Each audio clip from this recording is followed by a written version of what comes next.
새벽 2시 우리는 마주 앉았다. 우리 해볼까? 그 한마디로 인생이 바뀌었다. 두려움과 사랑이 섞인 진짜 대화의 시작이었다. 챕터 20 첫 시험관 시도. 우리는 시험관을 하기로 했다. 더 이상 시간을 지체할 수 없었다. 병원에서 스케줄을 잡았다. 호르몬 주사를 맞아야 했다. 매일 같은 시간에. 아내는 퇴근 후 매일 병원에 갔다. 주사를 맞고 검사를 받고 집으로 돌아왔다. 힘들지? 내가 물었다. 괜찮아. 아내가 미소 지었다. 하지만 그녀의 얼굴은 날이 갈수록 피곤해 보였다. 호르몬 주사 부작용으로 몸이 붓고 감정 기복도 심해졌다. 미안해. 아내가 가끔 울면서 말했다. 내가 짜증을 내서. 괜찮아. 내 잘못이 아니야. 나는 최대한 아내를 도와주려 했다. 집안일을 더 많이 하고 아내가 좋아하는 음식을 만들고 말없이 안아주었다. 2주 후 채취날이 왔다. 난자를 채취하는 날. 아내는 수술복을 입고 수술실로 들어갔다. 나는 밖에서 기다렸다. 1시간이 영원처럼 느껴졌다. 발을 동동 구르며 복도를 서성였다. 드디어 수술이 끝났다. 아내가 침대에 누운 채 밖으로 나왔다. 괜찮아. 내가 다가가 물었다. 아내가 힘없이 웃었다. 응, 괜찮아. 몇 개 채취됐대? 8개. 잘 됐네. 이제 남은 건 수정이었다. 그리고 기다림. 챕터 21 기다림의 시간. 난자와 정자를 수정시키고 배아가 자라길 기다렸다. 3일. 그 3일이 3년처럼 느껴졌다. 아내는 계속 휴대폰을 확인했다. 병원에서 연락이 올까봐. 너무 신경 쓰지 마. 내가 말했지만 나도 계속 휴대폰을 확인하고 있었다. 3일째 되는 날 병원에서 전화가 왔다. 아내가 전화를 받았다. 네네. 아내의 표정을 살폈다. 밝아지는 것 같기도 하고 어두워지는 것 같기도 했다. 전화를 끊고 아내가 말했다. 8개 중에 5개가 수정됐대. 잘 됐네. 나는 기뻐했다. 그런데 아내가 말을 흐렸다. 등급이 좀 높지 않다고. 1등급은 하나도 없고 대부분 2에서 3등급이래. 그래도 괜찮을 거야. 나는 위로했다. 2등급도 충분히 착상될 수 있어. 하지만 마음속으로는 불안했다. 의사가 등급을 말한다는 건 그만큼 중요하다는 뜻일 테니까. 이틀 후 착상하는 날. 우리는 병원을 찾았다. 가장 좋은 배아 2개를 이식한다고 했다. 쌍둥이 가능성도 있다고. 쌍둥이면 어떡해? 아내가 떨리는 목소리로 물었다. 그럼 더 좋지. 나는 웃으며 말했다. 하지만 솔직히 걱정도 됐다. 쌍둥이는 경제적으로나 체력적으로나 더 힘들 테니까. 하지만 지금은 그런 걱정할 때가 아니었다. 일단 임신이 되는 게 중요했다. 수술은 금방 끝났다. 아내는 1시간 정도 누워서 안정을 취했다. 이제 집에 가서 푹 쉬세요. 간호사가 말했다. 무리하지 마시고 스트레스도 받지 마시고. 집으로 돌아와서 아내는 침대에 누웠다. 나는 그 옆에 앉았다. 성공할 것 같아? 아내가 물었다. 당연하지. 나는 확신에 찬 목소리로 말했다. 하지만 속으로는 떨리고 있었다. 제발 성공하길. 제발. 챕터 22 2주간의 고통스러운 기다림. 29 2주. 임신 여부를 확인하는 기간. 그 2주는 우리 인생에서 가장 긴 시간이었다. 아내는 매일 증상을 체크했다. 오늘 아랫배가 좀 아픈 것 같아. 이게 착상통일까? 인터넷을 검색하며 다른 사람들의 경험담을 읽었다. 이 사람도 아랫배 아프다가 임신됐대.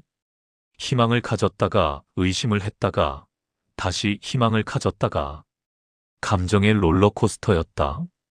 나도 마찬가지였다. 회사에서 일을 하면서도 계속 아내 생각이 났다. 지금쯤 어떤 증상이 있을까? 혹시 문제가 생긴 건 아닐까?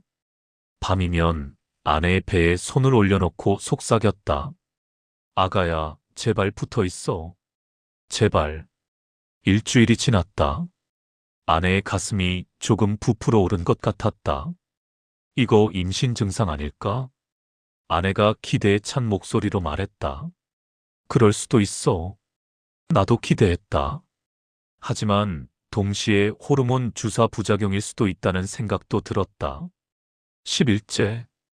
아내가 화장실에서 나와 창백한 얼굴로 말했다. 피가 조금 나왔어. 심장이 멎는 것 같았다. 많이? 아니, 아주 조금. 착상혈일 수도 있어. 우리는 인터넷을 뒤졌다. 착상혈은 선홍색이나 갈색이래. 얼마나 나왔어? 진짜 조금. 착상혈이길 바랐다. 하지만 동시에 유산의 신호일까 봐 두려웠다. 그날 밤 우리는 거의 잠을 못 잤다. 아내는 계속 화장실을 확인했다. 더 이상 피가 나오지 않는지. 챕터 23 임신 판정일. 드디어 2주가 지났다. 임신 판정을 받는 날. 병원 가는 길, 차 안은 침묵으로 가득했다. 아내는 계속 가방 손잡이를 만지작거렸다. 괜찮을 거야. 내가 말했다. 아내가 고개를 끄덕였지만 그녀의 눈빛은 불안으로 가득했다. 병원에 도착해서 체열을 했다. 결과는 1시간 후에 나온다고 했다. 우리는 대기실에 앉아 기다렸다. 1시간이 하루처럼 느껴졌다. 옆에 앉은 다른 부부들도 같은 표정이었다. 불안과 기대가 뒤섞인 얼굴. 27번 환자분.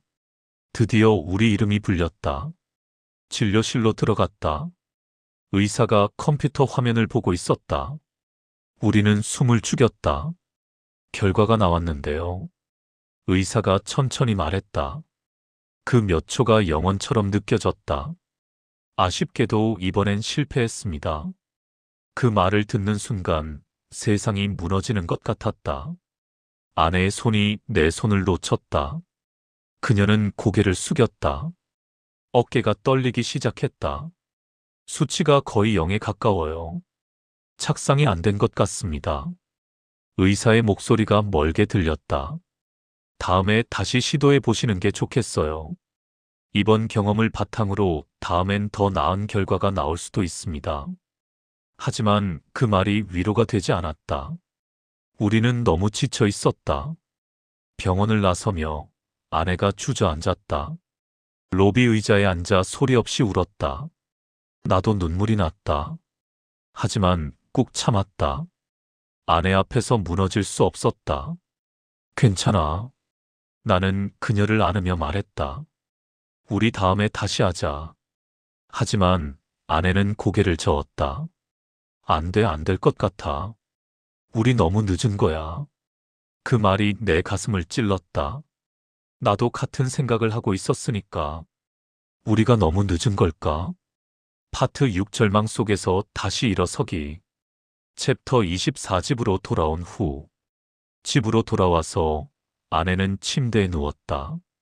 벽을 바라보며 말이 없었다. 나는 부엌에서 물을 끓였다. 따뜻한 차를 만들어 방으로 가져갔다. 차 마셔. 아내는 대답이 없었다. 그냥 누워만 있었다. 나는 차를 침대 옆 테이블에 놓고 그녀 옆에 누웠다. 말없이 그저 함께 있어 주었다. 한참 후 아내가 입을 열었다. 미안해. 왜 미안해? 내가 임신을 못해서. 그게 내 잘못이 아니잖아. 너무 늦게 결심했어. 아내가 눈물을 흘렸다. 진작에 했어야 했는데. 나이를 핑계로 미루지 말았어야 했는데. 그건 내 잘못도 있어. 나도 말했다. 나도 망설였으니까. 우리 둘 다 두려워했으니까. 이제 어떡해? 아내가 물었다. 다시 시도할 수 있을까? 돈도 없는데, 나이는 계속 먹는데. 나는 대답하지 못했다.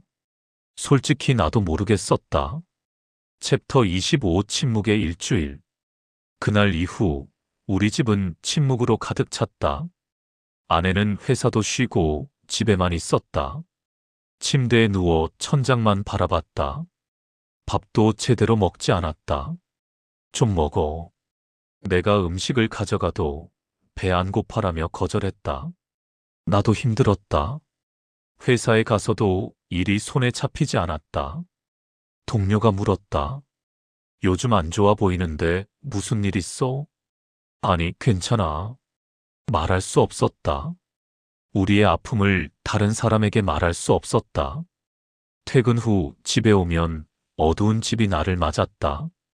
불도 켜지 않은 채 아내는 침대에 누워 있었다. 불 켤까?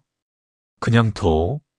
어둠 속에서 우리는 각자의 고통과 싸우고 있었다. 챕터 26안의 변화. 일주일이 지났다. 아내가 조금씩 일어나기 시작했다. 아침에 일어나 커피를 마시고 샤워를 하고 머리를 빗었다. 회사 갈래? 내가 물었다. 응, 이제 가야지. 아내는 출근 준비를 했다. 하지만 그녀의 눈빛은 예전과 달랐다. 생기가 없었다. 웃음도 없었다. 그저 기계적으로 움직이는 것 같았다. 괜찮아. 응, 괜찮아. 하지만 괜찮아 보이지 않았다. 챕터 27 우연히 만난 아이. 어느 주말 장을 보러 마트에 갔다. 계산대에서 줄을 서 있는데 앞에 젊은 엄마가 있었다. 아기띠에 아기를 안고 있었다. 아기는 새근새근 자고 있었다. 작은 손, 작은 발. 보는 것만으로도 사랑스러웠다. 나는 아내를 슬쩍 봤다. 아내도 그 아기를 보고 있었다. 그녀의 눈에 눈물이 고였다. 우리 밖에 나가 있을까? 내가 말했다. 아내가 고개를 끄덕였다. 우리는 계산을 포기하고 밖으로 나갔다. 주차장에서 아내가 울기 시작했다. 왜 우리는 안 될까? 다른 사람들은 다 되는데 왜 우리만? 나는 그녀를 안았다. 답을 할 수 없었다. 나도 똑같은 질문을 하고 있었으니까. 챕터 28 포기할까 계속할까? 그날 밤 우리는 다시 대화를 나눴다. 계속할 수 있을 것 같아? 아내가 물었다. 시험관. 모르겠어. 나는 솔직하게 말했다. 돈도 문제고, 내 몸도 걱정되고, 포기할까? 아내가 조심스럽게 물었다. 그 말을 듣는 순간 가슴이 답답해졌다. 포기? 그 단어가 이렇게 무거울 줄 몰랐다. 포기하고 싶어? 내가 물었다. 아내는 한참을 망설이다 고개를 저었다. 아니, 사실은 싫어. 아직도 아이를 갖고 싶어. 근데 무서워. 또 실패하면 어떡하나. 나도 그래. 나도 고백했다. 무서워. 또 실패하면 우리가 견딜 수 있을지 모르겠어. 우리는 침묵했다. 한참 후 내가 먼저 입을 열었다. 한 번만 더 해보자. 정말? 아내가 나를 바라봤다. 응. 한 번만 더. 그때도 안 되면. 그땐 정말 포기하자. 더 이상은 우리 둘 다 못 견딜 것 같아. 아내가 고개를 끄덕였다. 그래, 한 번만 더. 챕터 29 두 번째 시도. 우리는 다시 병원을 찾았다. 돈을 모으느라 2달을 기다려야 했다. 이번엔 좀 더 적극적으로 해볼게요. 의사가 말했다. 호르몬 용량을 조금 늘리고 약도 추가로 처방할게요. 아내는 다시 매일 주사를 맞았다. 이번엔 부작용이 더 심했다. 몸이 붓고 두통이 심했고 감정 기복도 더 심해졌다. 미안해, 또 짜증냈어. 아내가 울면서 사과했다. 괜찮아. 다 이해해. 나는 그녀를 안았다. 하지만 솔직히 힘들었다. 일하고 집에 와서 아내를 돌보고 집안일하고 체력적으로 한계였다. 이게 시작일 뿐인데. 나는 생각했다. 진짜 아이가 생기면 얼마나 더 힘들까? 하지만 그런 생각을 입 밖에 낼 수 없었다. 아내가 더 힘들 테니까. 2주 후 다시 채취 날이 왔다. 이번엔 10개가 채취됐다. 지난번보다 2개 더 많았다. 잘 됐어. 나는 기뻐했다. 이번엔 될 것 같아. 3일 후 수정 결과가 나왔다. 7개가 수정됐다. 그리고 이번엔 1등급이 2개나 있었다. 대박이야. 나는 흥분했다. 아내도 오랜만에 밝은 표정을 지었다. 이번엔 정말 될 것 같아. 아내가 말했다. 나도 그렇게 믿고 싶었다. 이틀 후 착상날. 1등급 배아 2개를 이식했다. 이번엔 조건이 훨씬 좋아요. 의사가 말했다. 긍정적으로 생각하세요. 집으로 돌아와 아내는 침대에 누웠다. 나는 그녀의 손을 잡고 함께 기도했다. 제발 이번엔 되게 해주세요. 제발. 챕터 30 다시 시작된 기다림. 또다시 2주의 기다림이 시작됐다. 이번엔 좀 달랐다. 아내가 훨씬 조심스러웠다. 침대에서 거의 안 일어났고 무거운 것도 절대 들지 않았다. 물 좀 가져다 줄래? 당연하지. 모든 걸 내가 했다.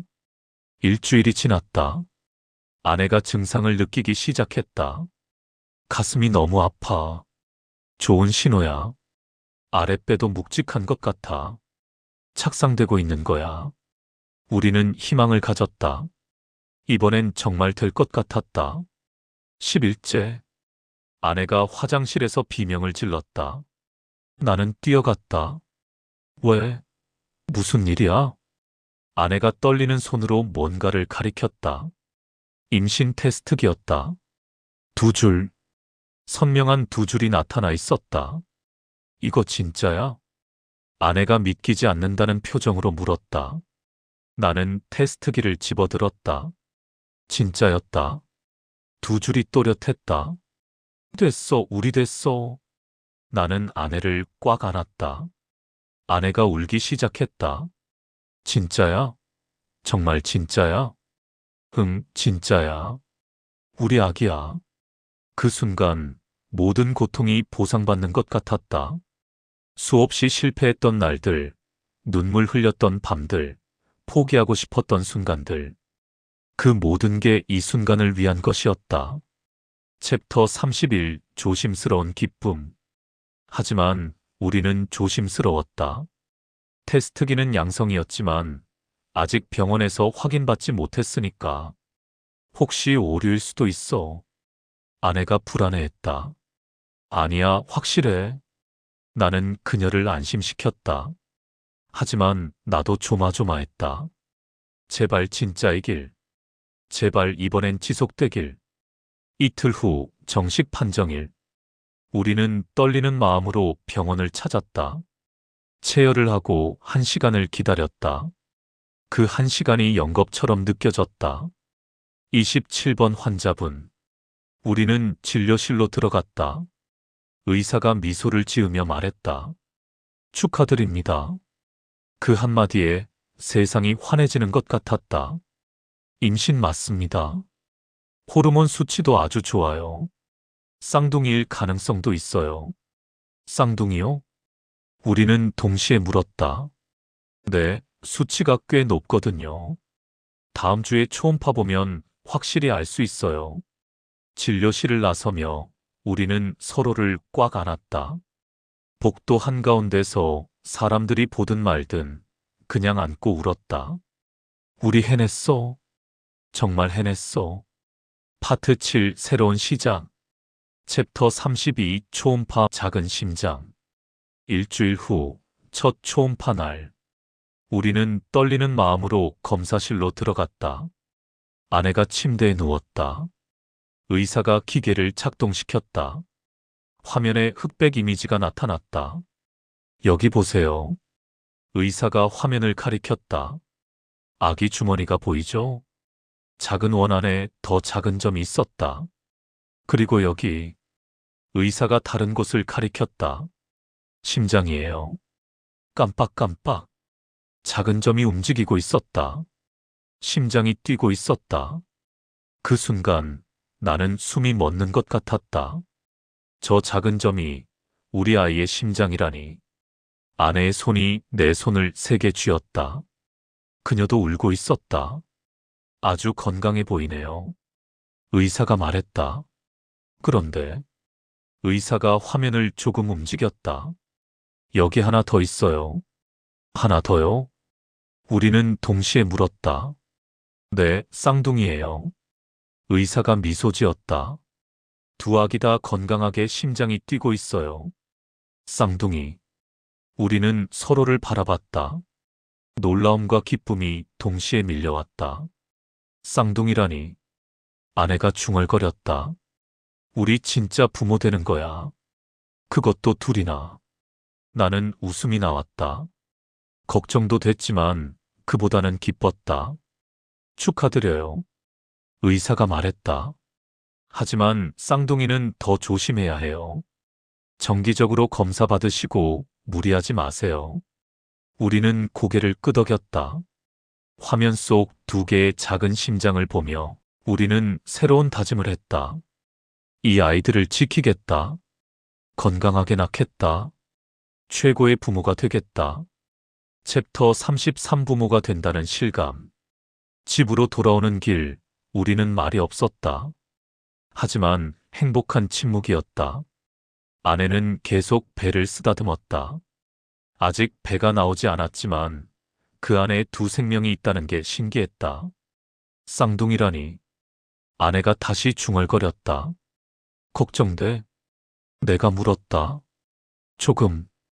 아내가 솔직하게 말했다. 하나도 힘든데 둘이면 얼마나 힘들까? 함께하면 돼. 나는 그녀의 손을 잡았다. 우리 함께 키우는 거야. 고마워. 아내가 말했다. 당신이 옆에 있어서. 집에 도착해서 우리는 소파에 나란히 앉았다. 초음파 사진을 펼쳐놓고 한참을 바라봤다. 이게 우리 아기들이야. 흑백 사진 속 작은 점 2개. 보잘것없어 보였지만 우리에게는 세상에서 가장 소중한 것이었다. 어떻게 생겼을까? 아내가 물었다. 나 닮았을까? 너 닮았을까? 둘 다 닮으면 좋겠다. 내가 말했다. 하나는 엄마 닮고 하나는 아빠 닮고. 이름은 뭐라고 지을까? 아직 몰라. 천천히 생각하자. 우리는 미래를 상상했다. 아기들이 태어나고 첫 미소를 짓고 첫 걸음을 떼고 첫 마디를 하는 순간들. 무섭기도 하다. 아내가 말했다. 내가 잘할 수 있을까? 나도 무서워. 나는 솔직하게 말했다. 하지만 우리 함께니까 괜찮을 거야. 아내가 내 어깨에 기댔다. 그래, 우리 함께니까. 챕터 34 주변에 알리기. 며칠 후 우리는 부모님께 전화했다. 어머니. 응, 왜? 저희 임신했어요. 전화기 너머로 비명소리가 들렸다. 진짜? 정말? 네, 진짜예요. 그것도 쌍둥이래요. 쌍둥이? 세상에. 어머니의 기쁨이 전화기를 통해 전해졌다. 축하한다, 아들. 고생 많았겠다. 괜찮아요. 나는 웃으며 말했다. 이제 시작이죠. 아내도 친정어머니께 전화했다.